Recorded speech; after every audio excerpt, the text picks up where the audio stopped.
Greetings, dear seekers, dear companions on the path of mastery. There is a level of strength that most people will never reach, not because it is impossible, but because it demands something most people spend their entire lives avoiding: letting go. Have you ever seen someone who doesn't break? Someone who walks into pressure the way others walk into comfort? No hesitation, no excuses, no inner negotiation. While everyone else is slowing down, they keep moving forward. And people look at them almost with unease because they don't understand them. They say, they're just different. They were born that way. They got lucky. But what they don't see is the weight that person chose to release. Because most people today are not weak because they lack strength. They are weak because they carry too much, too many distractions, too many excuses, too many emotional reactions, too many invisible chains. They try to move forward while dragging everything behind them. It's like trying to swim while refusing to let go of the stones in your pockets, and then wondering why you keep sinking. More effort won't save you. More motivation won't save you, because the problem is not your effort. The problem is what you refuse to release. Over 400 years ago, there was a man who understood this completely. Miyamoto Musashi. He wasn't the strongest, he wasn't the fastest, but he became something far more dangerous: unshakable. Not because he added more, but because he removed everything that made him weak. While others were collecting techniques, he was eliminating dependence. While others were seeking comfort, he was training in discomfort. While others were trying to win, he was making sure he could not lose. Because Musashi understood something most people never realize: a sword is not dangerous because of what it holds. It is dangerous because of what has been sharpened away. And the same is true for you. Your strength is not hidden in what you need to gain. It is buried under everything you refuse to cut off. Look at your life closely. What are you still holding that is silently weakening you? The habit of waiting for the perfect moment? The comfort of, I'll start tomorrow? The need to be accepted? The emotions you obey without question? These things don't look dangerous. They feel normal. But over time, they dull your edge. They slow your movement. They turn you into someone who almost acts, almost changes, almost becomes. So the real question is not, how do you become stronger? The real question is, what are you still carrying that you should have dropped a long time ago? Because once you begin to eliminate, truly eliminate, something shifts. You stop drowning because you are no longer holding the weight. You stop hesitating because there is nothing left inside you to negotiate. And slowly you become someone that pressure cannot break. In this video, we're going to uncover 5 things, 5 hidden weights that if you don't eliminate, you will never rise. Part 1, the dependence on perfect conditions. There is a weakness so common that almost no one recognizes it as weakness. It hides behind logic, behind reason, behind phrases that sound completely acceptable. I'll start when I have more time. I'll do it when I feel better. I'll begin when things calm down. And the most dangerous one, I just need the right moment. It sounds responsible. It sounds thoughtful. It sounds reasonable. But it is none of those things. It is dependence. And dependence is the quietest form of weakness. Because the moment your action depends on a condition, you are no longer in control. The condition is: look closely at your own life. How many things have you delayed, not because you couldn't do them, but because the situation wasn't right? You don't train because you're tired. You don't focus because you're distracted. You don't act because you're not ready. And every time you do that, you teach yourself something, something subtle, something dangerous. You teach your mind that action is optional, that discipline is negotiable, that you only move when life is comfortable. It doesn't feel like weakness. It feels like waiting, but waiting becomes a habit, and habits become identity. It's like standing at the edge of cold water. The longer you wait, the colder it feels. The more you think, the less likely you are to jump, until eventually you stop trying. And you tell yourself, maybe tomorrow. But tomorrow never arrives for people who wait for perfect conditions, because perfect conditions do not exist. And even if they did, they would make you weak. Because a person who can only act when everything is aligned is a person who collapses when anything goes wrong. This is what Miyamoto Musashi understood better than most. He did not train when it was convenient. He trained when it was inconvenient. He practiced in heat, in cold, in rain, in exhaustion, because he knew something simple. The enemy does not wait for you to be ready. Life does not adjust to your comfort, and neither should you. So he removed the condition completely. No perfect timing, no perfect setup, no perfect mindset, just action, again and again, until action no longer required permission. There's a story, simple, almost insignificant. A man decides he will do push ups every day. No gym, no schedule, no excuse, just the floor and his body. Day 1, easy. Day 5, uncomfortable. Day 10, painful. Then life begins to interfere. Travel, sickness, fatigue. This is where most people stop because their discipline was never real. It was conditional. But this time, he doesn't stop. He adjusts. 20 push-ups become 10, 10 become 5, but never 0, never 0. Because the moment you allow 0, you are no longer training your body. You are training your excuses. And excuses are far more consistent than discipline. Weeks pass. Then something changes, not outside, inside. The resistance gets quieter. The negotiation disappears. The question, should I do it, no longer exists. There is only one direction, forward. That is the moment most people never reach because they stop right before the shift. They wait for motivation. They wait for energy. They wait for life to make it easier. But the truth is the opposite. Life only becomes easier when you become harder. So remove the condition, not gradually, um, not carefully, completely. Do not wait to feel ready. Do not wait for the right time. Do not wait for clarity, because every time you wait, you add another stone into your own pocket. And one day you will wonder why you can't move, or worse, why you've stopped trying. This is the first thing you must eliminate, not laziness, not fear, but the belief that you need perfect conditions to be in. Because the moment you remove that, you become dangerous, not to others, but to the version of yourself that used to wait. Part 2, the habit of delay. There is something even more dangerous than failure, delay, because failure at least moves you forward. It teaches you something. It forces you to face reality. But delay does nothing. It keeps you exactly where you are. And the worst part is, it doesn't feel like weakness. It feels harmless. It feels small. I'll do it later. I'll start tomorrow. I just need a little more time. Nothing dramatic, nothing alarming, just a slight shift forward. But that small shift is where everything begins to break. Because every time you delay, you are not postponing the action. You are rewriting your standard. You are telling yourself, this doesn't have to be done now. This can wait. This is optional. And once something becomes optional, it slowly becomes unnecessary, then forgotten, then abandoned. And you don't even notice it happening. That's the danger. Delay doesn't destroy you all at once. It erases you quietly, like water dripping on stone, not powerful enough to break it in a day, but enough to reshape it over time. Think about it. How many things in your life didn't fail, they just faded? The workout you said you'd start, the skill you wanted to learn, the conversation you needed to have, the version of yourself you once believed in. They didn't collapse, they were delayed again and again and again until delay became your default. It's like walking through a field. The first time you step off the main path, nothing happens. It feels insignificant, but walk that same direction every day, and soon you create a new path, clear, defined, easy to follow. That is what delay does to your life. At first, it's just a decision, then it becomes a pattern, then a habit, then your identity. You become someone who almost acts, almost starts, almost changes, but never does. And the most dangerous part, you still believe you will. You still think, I just need the right time. But you've already trained yourself to move that time again and again and again. This is why delay is not laziness.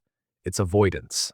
Avoidance of discomfort, avoidance of effort, avoidance of facing who you are when you actually try. Because the moment you act, there is no illusion, only truth. And most people are not afraid of failing. They're afraid of seeing the truth about themselves. So they delay, not consciously, but consistently. And consistency is what makes it permanent. This is what separates those who change from those who stay the same. It's not intelligence, it's not talent, it's not opportunity. It's the ability to act before the mind starts negotiating, because once the negotiation begins, you've already lost. The voice will come later, not now. You deserve a break. You can do it tomorrow. And if you listen even once, you make that voice stronger, not louder, more believable, more familiar, more you, until one day it doesn't even sound like a voice anymore. It sounds like truth. So how do you break it? Not by motivation, not by forcing yourself to feel ready, but by removing the option to delay completely. You don't ask, when should I do it? You decide, I do it now. No negotiation, no adjustment, no emotional input, just action. Even if it's small, especially if it's small, because small action breaks the loop. And once the loop is broken, something shifts. The weight becomes lighter, the resistance becomes weaker, the delay loses its power. And for the first time, you move without dragging yourself. This is the second thing you must eliminate. Not failure, not difficulty, but delay. Because delay is how potential dies without ever being tested. And once you remove it, you don't just become more productive. You become someone who cannot be stopped by their own mind. Part 3, the need to react. There is a moment so small that most people never notice it, but that moment controls their entire life. It's the space between what happens and how you respond. A word is spoken, a situation appears, pressure rises, and instantly something inside you moves. Your heart tightens, your thoughts accelerate, your body prepares to react. You don't choose it, it happens automatically. And that is the problem, because most people are not living by choice. They are living by reaction. They don't act. They respond to stress, to fear, to anger, to discomfort. Like a leaf in the wind, they move based on what hits them. And then they call it personality. I'm just like this. I can't help it. That's how I react.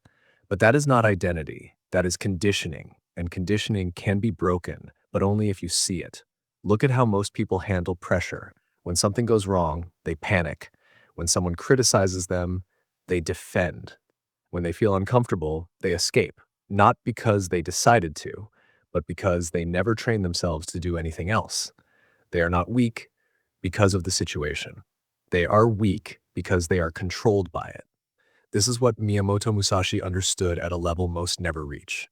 He wrote, "In the middle of battle, your mind should be the same as when you're drinking tea. No fear, no excitement, no disturbance, just presence." Think about that. Not when life is calm, not when everything is easy. In the middle of chaos, the mind does not move. That is not natural. That is trained, because your first reaction will always come. The fear, the tension, the impulse. You cannot stop that. But what you do next, that is where power exists. Most people feel something and immediately become it. They feel anger, they act angry. They feel fear, they freeze. They feel pressure, they collapse. There is no space, no separation, no control. But there is another way, a quieter way, a colder way.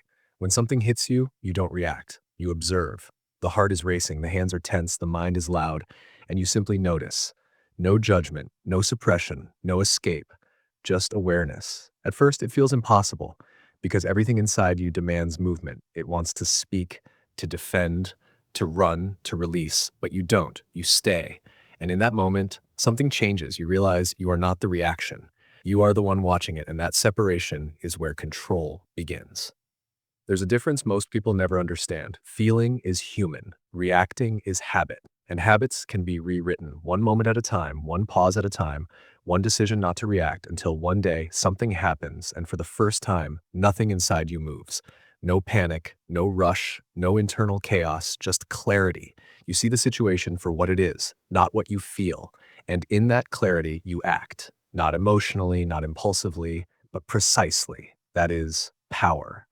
Not loud, not aggressive, but unshakable. Because when you are no longer controlled by what you feel, there is nothing left that can control you. This is the third thing you must eliminate, not emotion, but the need to react to it. Because the moment you stop reacting, you stop being predictable. And when you are no longer predictable, you become dangerous. Not to others, but to every situation that once controlled you. Part 4, the fear of being seen. There is a fear that controls more lives than failure ever could, but it doesn't look like fear. It hides behind hesitation, behind silence, behind "I'm not ready yet." It is the of being seen, not seen at your best, seen when you are uncertain, when you are struggling, when you are not impressive. Because failure alone is not what people are afraid of. What they are really afraid of is being watched while they fail. Think about it. How many times have you stopped yourself, not because you couldn't do it, but because someone might see you try? You don't speak because you might sound wrong. You don't start because you might look inexperienced. You don't move forward because you might be judged. So you stay where you are, safe, invisible, untested. And you tell yourself, I just need more time. But time is not the issue. Exposure is, because the moment you act, you can no longer hide. Your level becomes visible. Your flaws become visible, your limits become visible, and most people would rather stay hidden than face that. So they wait, they prepare, they think, they plan, but they never step into the light. It's like standing backstage watching others perform. You know, you could walk out there, but something stops you, not the stage, not the audience. The thought, what will they think of me? And that thought is enough to keep you there forever. This is how potential disappears. Not loudly, not dramatically, but quietly in the shadow of other people's opinions.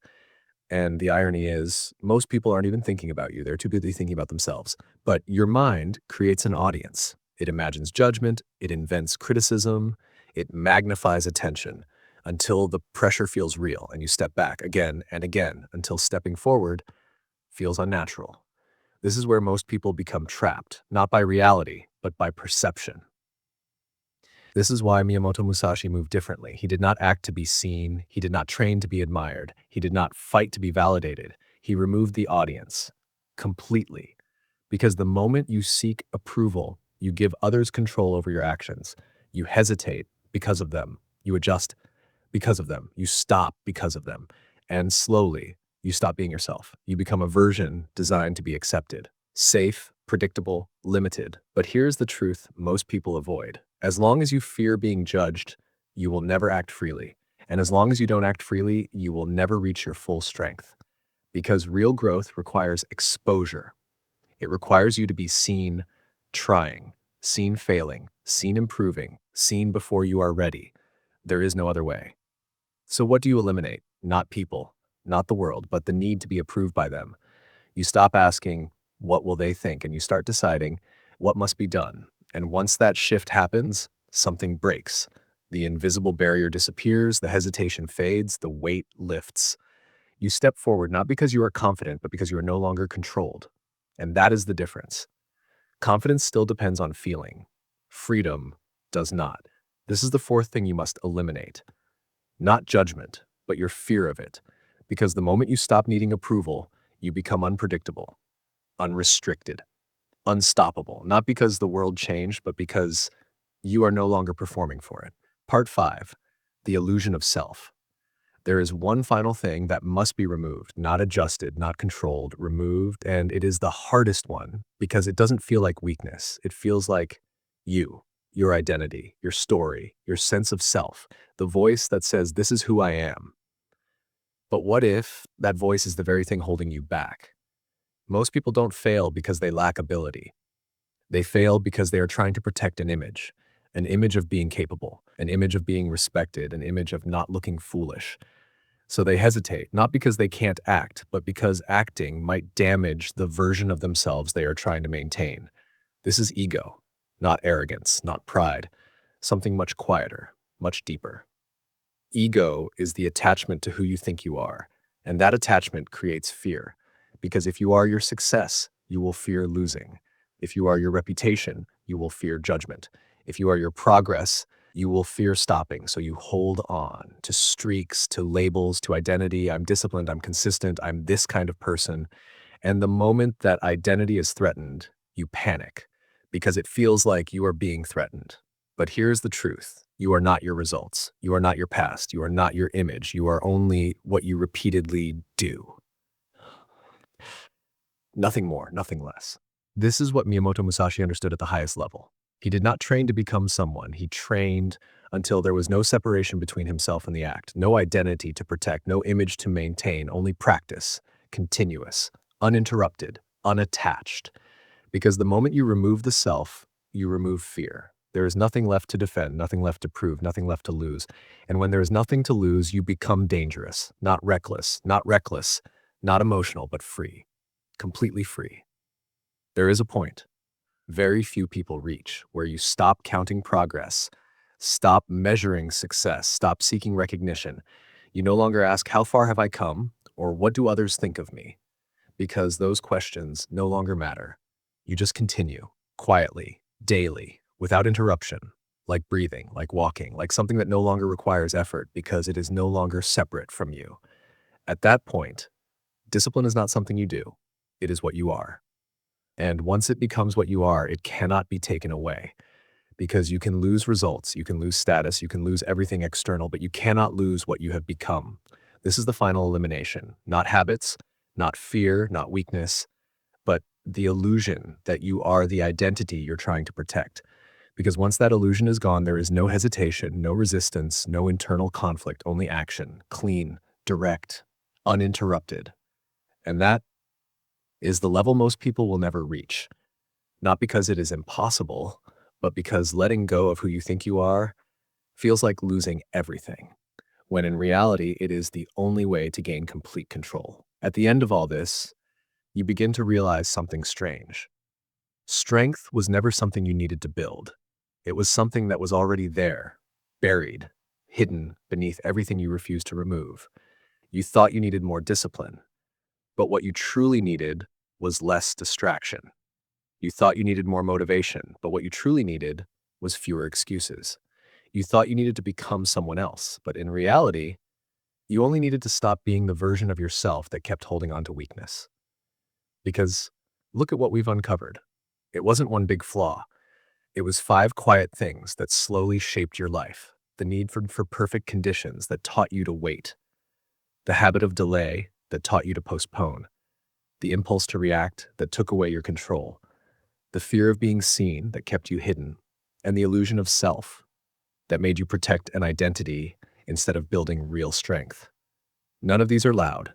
None of these feel dangerous, but together they create a life of hesitation, a life of almost acting, almost changing, almost becoming, and almost is where most people stay forever.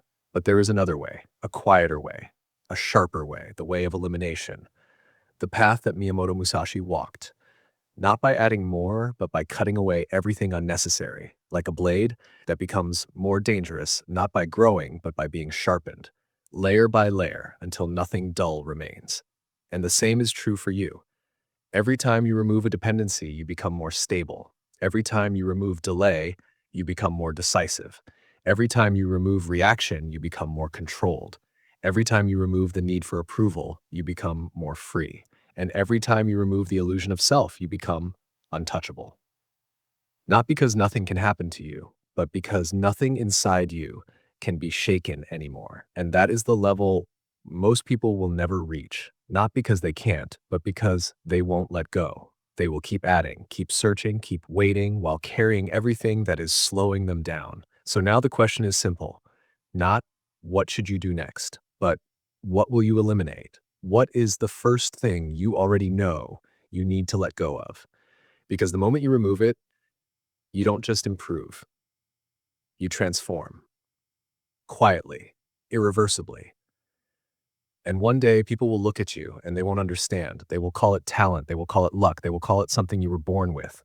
But you will know the truth. You didn't become stronger. You simply stopped carrying what made you weak.